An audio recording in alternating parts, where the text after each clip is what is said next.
And welcome back, everybody. Thanks for watching Self-Critical, where a group of agoraphobic friends get together and RP actually going outside. Hi. I'm your humble Dungeon Master, Andy Purcell. This is our Hapless Heroes. Hello. Hello, Hapless Heroes. Hello, Hapless Heroes. All right, well, when we left off, we were just getting ready to start a wonderful round of hide-and-go-seek as good old Jeremy Plum was getting everybody excited and getting ready to hand it over to the supervisor, Honeymint, as you guys hear him mockingly begin to count down as everyone wanted to go hide. Yes. So you hear Jeremy say, "Take it over, Honeymint," and Honeymint says, 20, 19. So, you guys have heard, is there anywhere in particular that you wanted to go hide or try to hide? Are you just going to try to make a stealth check? I want to go towards where they, where I went to the giant flowers that they pulled down into the ground. You see, as you're heading that way, you see Dahlberg making his way in that same direction, seeing how well you was hanging out in it. What about the other two? Hide somewhere in a tree. Okay, you're going to hide somewhere in a tree? What about the lane? You can. Or the high school weather. Was it the harems? The harem? Well, Yeah, the harem. Okay. Hey. I'm going there. All right, well, as you hear him counting down, 60!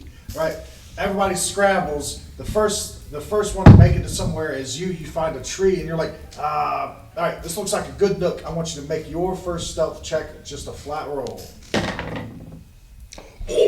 Nat 20. Natural 20. All right, we're going to hold on to that. You quickly just go to clamber up the side, and not even, like, you're even smaller than you're used to feeling, and you're just like, ooh.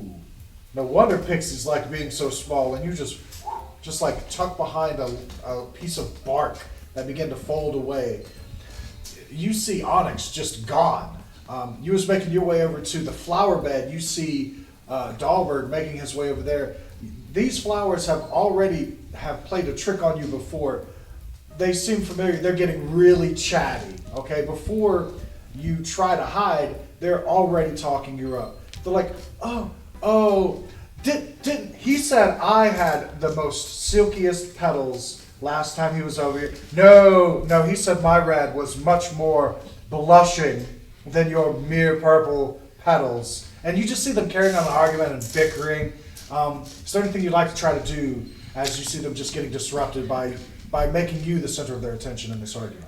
It is true you have the most luscious red petals. May I hide under you?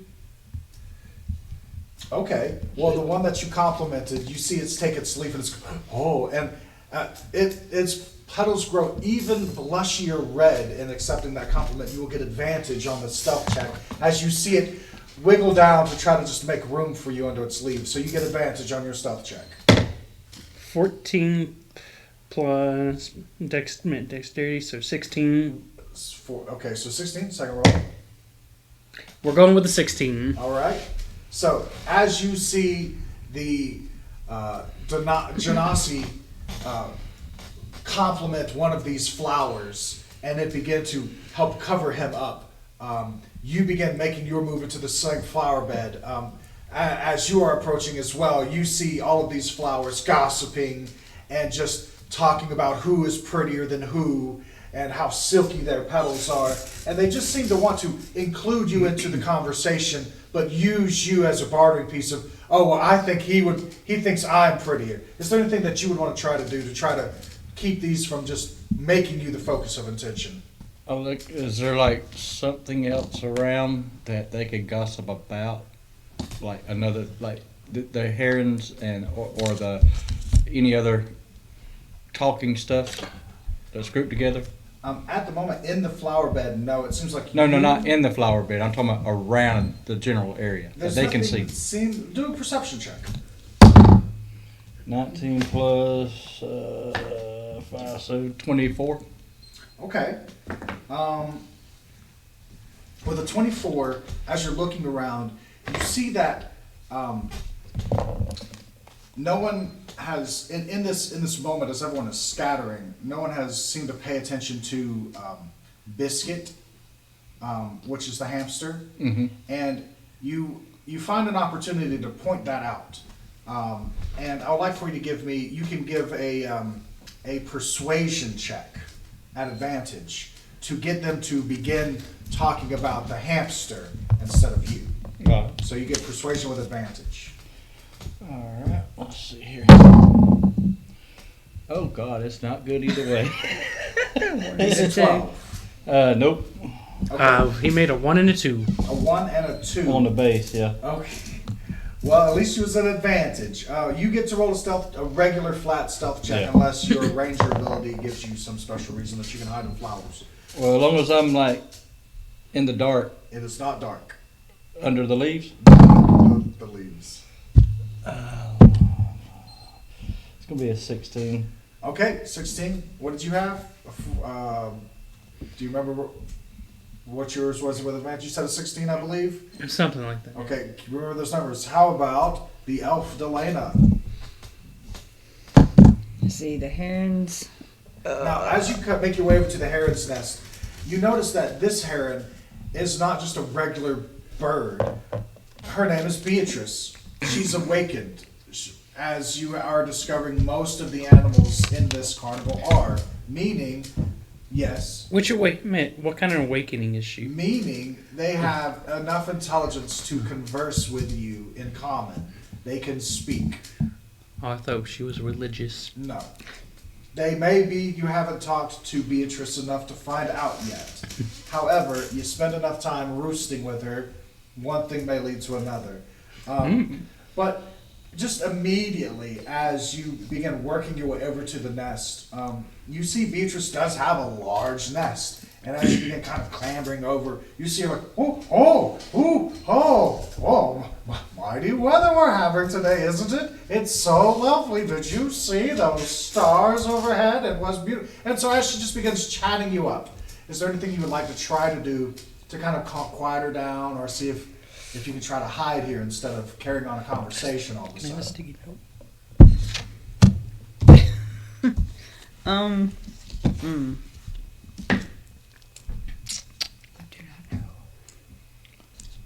You can do this. Can you write your name down on it? Your fairy name. You too. I'll just ask her if she minds if I hide underneath her. Okay. Do you do it nicely? Yes, I do. Okay. Then give me a charisma check, a persuasion, a DC 12 persuasion check to see if you can ask nicely if you can tuck underneath the nest. Oh, man, I'm surprised I didn't finish my drink. 9. Yes, a 9. And then persuasion is 1.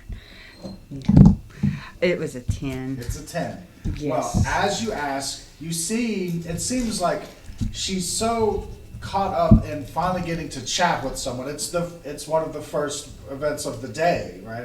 Or of the evening. It just started. She's been wanting to chat some people up. It doesn't seem like she's quite paying attention to you enough. She's like, oh, sure, you can hide in here. Come on, I've got plenty of room. And she's lifting her arm up out of the way. And like it's being really obvious. Come on, yeah, you can crawl in my nest. That's where everybody hides. At the moment. So if you want to try to hide there, you could. It would just be a flat roll. So, We'll try it. Okay. Oh, Lord. While I'm hiding, I'm thinking to myself, if everyone's 16. hiding, really? No, he said 2. oh, So 18. 18. Okay. So you see a couple of other people scattering around. And as the countdown ends, you hear Honeymint finish with a 2, 1. Go get 'em, Starbug! And you see what looks like just a little bitty mote of light just begin fluttering around near Honeymint. And then it just locks on a position and begins catching off. And within seconds, you see one of the people that just tried to hide at the last second. It flutters over right above them and it goes a boom, and they're caught. And they're like, okay, you got me. And then it comes to the middle and it hovers around for a moment and then takes off straight in another direction. And then, okay, you got me. And then you see one try to run, but it's automatically on them. And then it starts getting closer to you guys. And that's, what you got? And then, as it gets to the 16s, as you're hiding in the flower bed,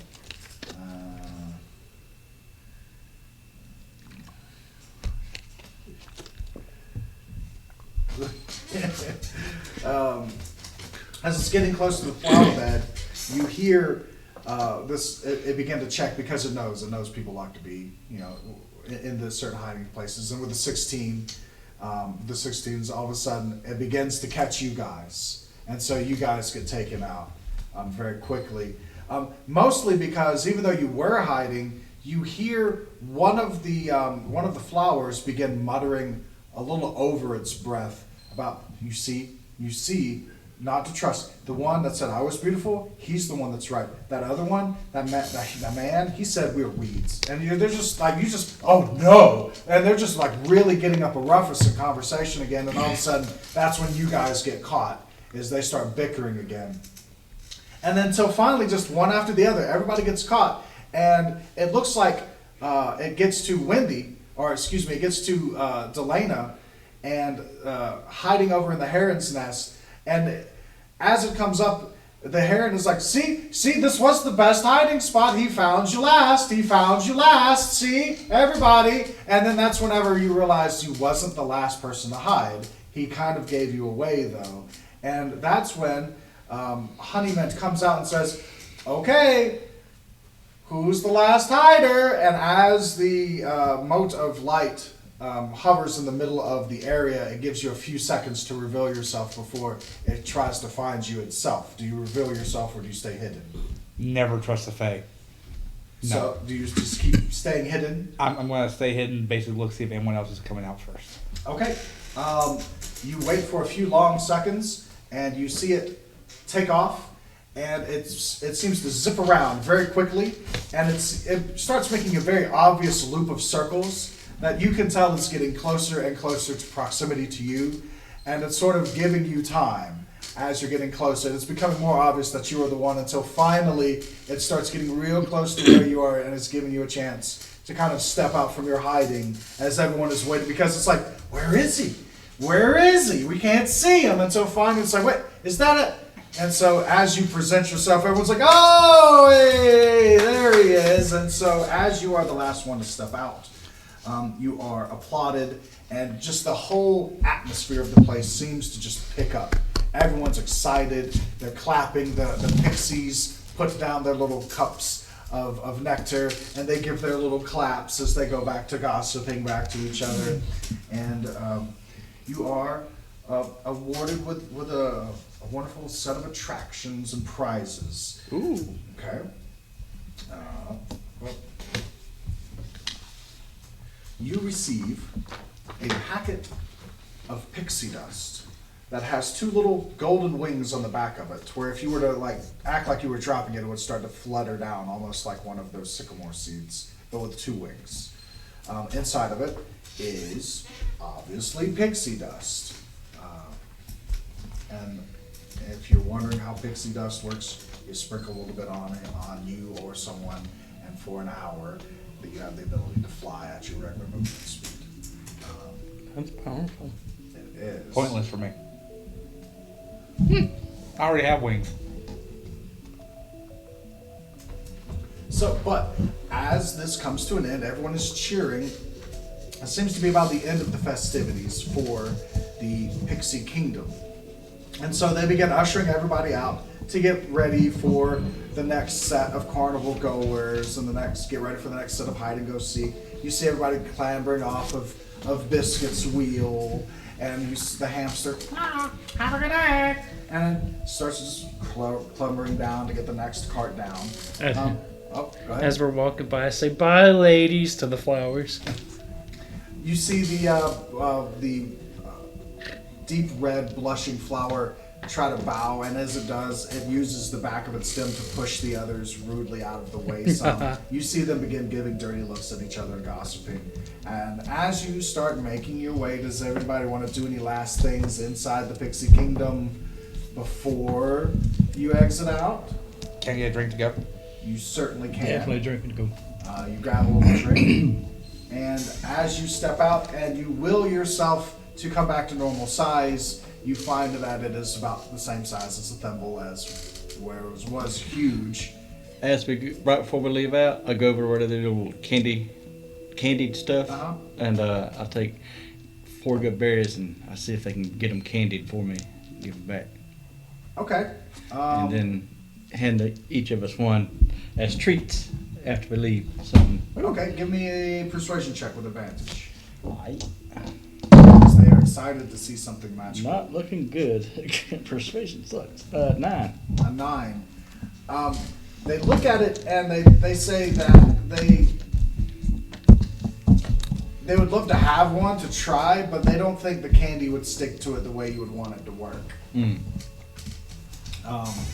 And so with that, you guys step out of the carnival or the Pixie Kingdom and begin coming back to normal size. And as this is happening, you hear one of the people who is also coming back to normal size. They're checking their pockets. They're looking for a satchel.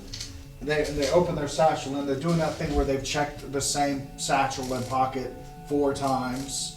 And it's like they know they're missing something and they seem really flustered. And after a moment, they catch one of the goblins that are walking by in uniform and says, he begins talking to them, kind of under his breath, but concerned. If anybody wants to hear what they're talking about, you can roll a perception check. I'll give it a shot. See if I can hear anything or am I distracted? 11. 17. 17? Yeah. 16. Okay. With that, you guys can hear even. He seems concerned. He's talking to the goblin. He's trying to express. I had a watch before I came in here, and I can't find it. And the goblin's like, "Wow, did you check with Biscuit?" And he's like, "This thing was attached to me." And so as he's expressing this, the goblin's like, "You could try Lost and Found. You know, I don't know how long it's been gone, but maybe it'll show up. You know, good luck."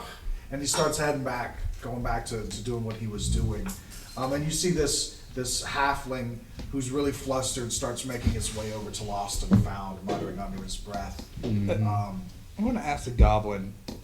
With the 17, you also notice that he isn't wearing a set of pixie wings like everyone else is wearing. So I'm going to ask the goblin, how long do y'all keep lost and found items?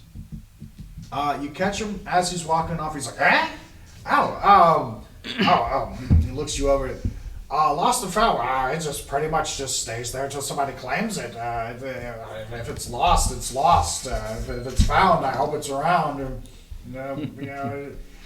Some things have been there for years, but it's really just anyone's luck. I haven't seen much there that's useful." Can I make a deception check? To do what? You mean? I just feel like You mean insight? You mean an insight? Deception's when you're lying to someone. Oh, you're right. Trying to see if he's like, sure, make an insight check. He just feels really shady. Okay. What, a carny? They all. 12. Shady? With a 12. Well, how do we know he's a carny? He could just be some He's schmo. an obvious carnival uniform. He has the wings. Well, you just said he didn't have the He wings. had, the other guy. Other guy. Oh, Guy okay. missing Lost stuff. the Okay, thing. Okay. Yeah. The goblin just seems to be doing his job, and he here with that kind of insight check, it just sounds like he's just repeating a line that he's said several times a day in his career. Hey guys, y'all want to go to Lost and Found? Sure. I lost something a couple years ago. I just want to check see if it's there. Same Sure. here. Yeah, Sure. Let's do that. I wonder if they have a policy where you can buy people stuff that they haven't came and pick it up in a long time. So you guys begin making your way. You're following the halfling, and as you do, you cross by a couple of other stands. You notice a giant dragonfly swooping overhead, and its rider, like he's still holding onto his cup, even though they told him to put it down. And like the dragonfly dips over, he just dumps it on like a group of 3 Witchlight hands who are carnival employees. He just dumps it on them. And they're just like, yeah, all right, yeah, they got to keep a smile on their face. You make it a little bit further. You begin walking past the Calliope on your way over there, and you see this, like, the music of the whole carnival comes from this location, and it is a beautiful set of boxed organed piano pipes, and you see on the side of it a crank, and it's a monkey that is turning a large crank very slowly, and he's got a little hat on his head, and there seems to be a goblin dressed as a ladybug walking around with a cup, shaking it as people are going by. As you guys pass that, and you make your way over to the Lost and Found, nearby there's an elf stilt walker who's tossing little sugary treats down to kids. Walks by, he tosses some over towards the Lost and Found section, and as you get outside of it, this lost property wagon, it seems like you see a large feline creature with midnight blue fur resting there. It has a pair of tentacles extending from its shoulders and wears fake butterfly wings. Hanging from its collar is a small wooden keg. The creature seems to be roughhousing with two young boys. One of the boys squeals, "Again, Durla! Again!" while the other hangs onto the creature's neck. Any of you, especially the ranger, if you want to give me like some type of survival check, it's very low DC to figure out what kind of animal this is. Just an intelligence check if need be. Yeah, I'm gonna go ahead and do it. 15. 15. Yeah. It is very obvious that this is a large, gray-whiskered displacer beast that is playing with children and just seems to be having fun with them. It seems to have like a keg with some type of juice that you see one of the kids just put his mouth right up on it, like at the water fountain, and just turn it back off. And it's just giggling and having a good time as you guys go walking up to this lost item section. Is there anything you'd like to do? So the creature seems to be running the Lost and Found, right? Seems to be hanging out there, playing with two kids. Excuse me. You see the large displacer beast look up from the children and turn its head to face you. Oh, hi, down here. So I happened to lost something a couple years back, and I was just wondering maybe y'all have it.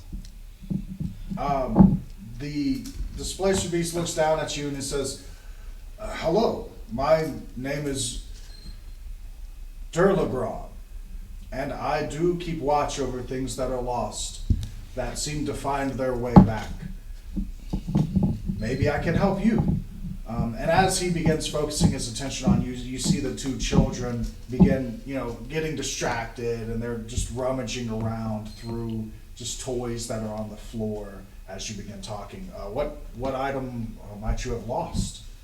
Well, it's kind of an odd one. It's a pewter bell. It's got a little dent on the side, and it doesn't really make a sound too often. It was a family heirloom. I was just wondering if you had it.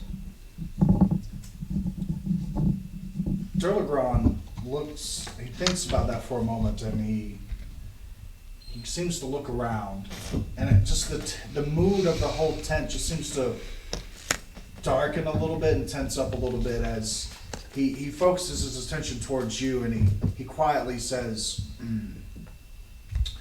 "Some things go missing from the Witchlight Carnival and never come back.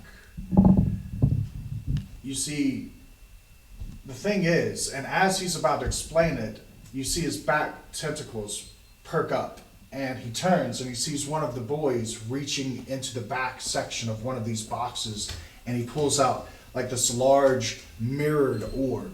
And before you can even react, you see just one of the tentacles just begin to snap and slap onto that orb, and it just gives and then pulls it away from the child, and the child is just terrified and begins to cry.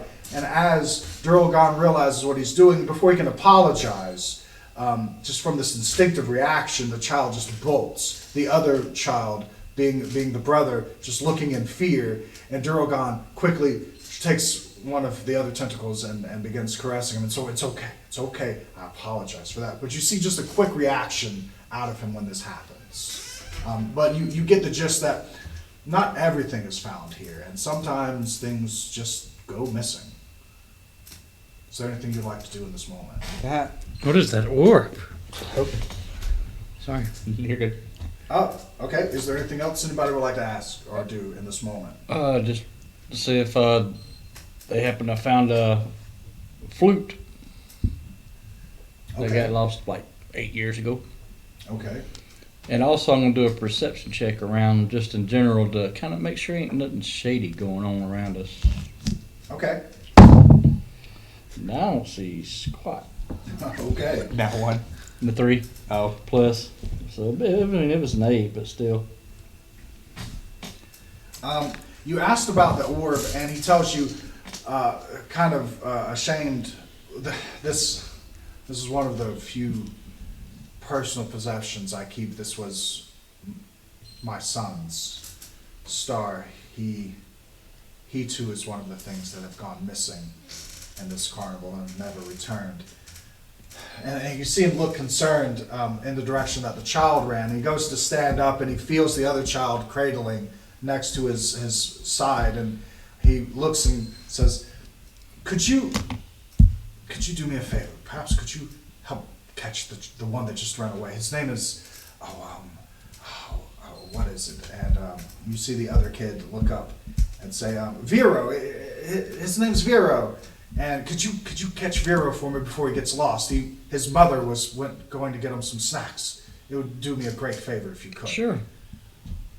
And so if anybody would like to go, hunt for Vero, right? Basically, you're giving me a perception check. You're just going to go look around. Is there any particular way, like it hasn't been far, it hasn't been long, is there anything you'd like to do or describe to say how you're going to look for Vero, the child who just bolted out of the lost and found? So is he completely out of sight when he asks us to look for him? Well, in the moment you're not sure, but I would like for you to just kind of describe how you would like to try to look for him. Well, I'm gonna try to look to see for any kid trying to run away, like crying sounds, anything like that. And then I'm gonna kind of snoop around looking for him, just kind of ease around to see if I see anybody or make crying or hear him like that or see anything that stands out. How about you, Delana? I'm gonna see if I can find the boy's footsteps and see if I can follow it. Okay. How about you, Thunderstout? Just give a general look for the little boy. I didn't really pay too much attention to him. Okay. So look for a crying kid. Okay. And how about you? I think I'm just gonna go ahead and dash straight up into the air using my wings and try to get a bird's eye view of just any kid that just seems to be running against the crowd. Okay. Everyone give me perception checks. I'm going to tell you now it is DC 15. Did not make it. Did not make it. Nat 20, so 25. 3. 9. You guys decide the best thing to do is to split up. That is always the best idea. Cover more ground. And as you're looking, you look towards the calliope and you see this monkey just turning a crank, and you see a goblin in an adorable ladybug outfit jangling a can. No kid to be seen, matching Vero's looks. You make your way over towards where you see the dragonfly rides are forming up. There's a line because it takes a little bit. You hear some people, muttering, complaining about people trying to cut a line, but you don't see any child over there. You make your way over towards, closer towards what looks like the Hall of Illusions. You can begin to hear laughter and excitement in that area. But as you're scanning, you don't see anyone going in or nearby that area that looks like him. But with your natural 20, as you're making your way around, you get closer towards what looks like a ride that looks like a mine cart kind of ride. And as you do, you see what looks like a kinku, a raven-like, bird-like humanoid creature reaching down and handing the child some sweets and muttering something in its ear and then walking away. And as you do, you notice Vero as this other person begins walking away. What would you like to do? Vero still standing still or walking with? Vero seems to be enjoying some candy right now. All right. I'll And with that, we're going to pick up on next session. Thanks for watching, everybody. Really appreciate you watching Self Critical. You guys have a good night. Goodbye. Bye. Goodbye. Later, y'all.